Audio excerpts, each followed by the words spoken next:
اللہم صلی علی محمد و آل محمد۔ کیا حال چال ہیں آپ سب کے؟ یقیناً ٹھیک ہوں گے۔ اللہ پاک آپ کو اپنی رحمت کے سائے کے نیچے رکھے۔ آج بہت ہی پیاری ایک کہانی آپ سے شیئر کرنے جا رہی ہوں، اور امید کرتی ہوں کہ یہ کہانی آپ کے دل میں اترے اور آپ کو اس رب تک پہنچنے میں آسانی ملے۔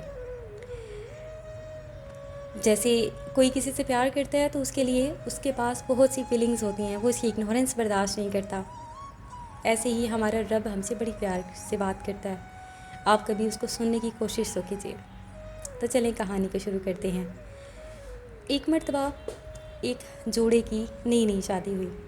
ان دونوں میں بڑا اتفاق اور بہت پیار تھا۔ ہوا یوں کہ اذان کافی دیر تک ہوتی رہی۔ شوہر نے اپنی بیوی کو جگایا کہ اٹھو، نماز پڑھ لو، نماز کا ٹائم نکلا جا رہا ہے۔ اس نے کروٹ بدلی اور وہ پھر سو گئے، جیسے عموماً آج کل ہم لوگ بھی کر جاتے ہیں کہ ہم لوگ نماز میں پابندی نہیں کرتے اور اپنی عبادات کو بھی اسی طرح سے درگزر کر دیتے ہیں اپنے سکون اور آرام کی خاطر۔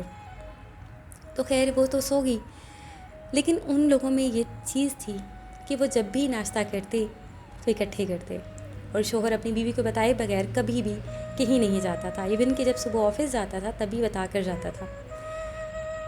تو جب صبح کا وقت ہوا تو اس کی بیوی اٹھی، لیکن شوہر گھر پر موجود نہیں تھا۔ بڑی پریشان ہوئی کہ میرے شوہر نے ایسا کبھی کیا نہیں کہ وہ مجھے بغیر بتائے نوکری پہ چلا جائے یا ناشتہ نہ کرے، میرے ساتھ ناشتہ کیے بغیر وہ کیسے جا سکتا ہے۔ اس نے بہت ساری کالز کی، میسیجز کیے، لیکن کوئی رسپانس نہیں آیا۔ اس نے فون پہ فون کیے، متواتر شام تک فون کرتی رہی، لیکن اس کے شوہر نے اس کی کال ریسیو نہیں کی۔ پھر کیا ہوا، شام کے ٹائم پہ جب شوہر واپس آتا ہے تو وہی بیوی جس طرح سے عام طور پر بیویاں فون نہ کرنے پہ بولنا شروع ہو جاتی ہیں کہ آپ نے میری کال کیوں ریسیو نہیں کی، آپ نے یہ نہیں کیا، آپ نے وہ نہیں کیا، آپ نے غلط کیا، کیوں کیا، جو بھی سوالات ہوتے ہیں جیسے عموماً کرتے ہوتے ہیں۔ تو شوہر نے کہا، جب میں تمہیں صبح فجر کی اذان کے لیے جگا رہا تھا، نماز کے لیے جگا رہا تھا، تو تم نے آنکھ نہیں کھولی۔ وہ اللہ بھی تو کتنی ساری کالز کر رہا تھا نا، کتنی ساری مس کالز کی اس نے، کتنی ساری کالز کی، لیکن تم نے ایک بھی کال کا رسپانس نہیں کیا۔ وہ رب بھی تو کتنا پریشان ہوا ہوگا نا کہ میرا بندہ مجھے بھول کے اپنی نیند میں سو رہا ہے۔ جس طرح سے میں تمہیں لگ رہا تھا کہ میں تمہیں اگنور کر کے اپنے کاموں میں مصروف ہوں، جس طرح تمہیں دکھ ہوا ہوگا اسی طرح اس رب کو بھی تو ہوا ہوگا نا۔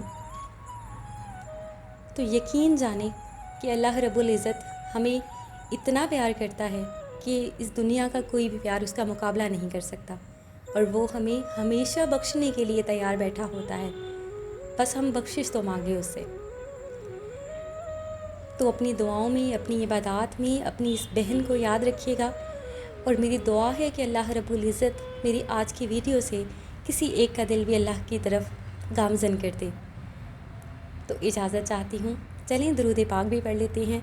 اللہم صلی علی محمد و آل محمد۔ اللہ حافظ۔